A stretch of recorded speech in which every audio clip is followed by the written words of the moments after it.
बाबूजी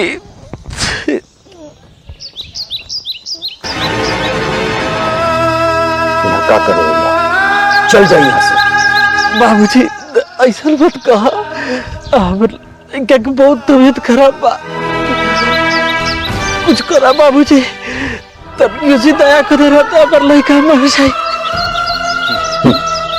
जब अपना ऊपर बीते लगा तब लोग के अकल ठिकाने आवेला। हम तो हर कोनो मदद नहीं की कर सकते। ना बाबूजी ऐसा मत करा बाबूजी, हमार बेटा मौत से जूझ रहा बा, कुछ कदर बाबूजी। बाबूजी अगर बबुआ मर जाए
भैया का भेल बबुआ के?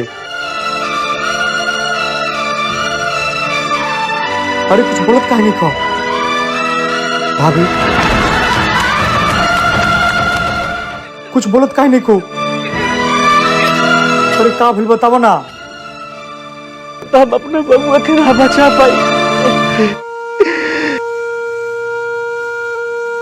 कहाँ कहाँ ना बबुआ खातिर भीख मांगनी, यहाँ तक कि आप वो लोग भी हमारा से मुंह फेर लेला, बुझाता हमार बबुआ ना बाची। तू ऐसे मत बोला भैया, हम तोहरा साथे बाने। भाई होला मुहे जे विपत्तिया के बाटे, भाई होला मुहे जे विपत्तिया के बाटे।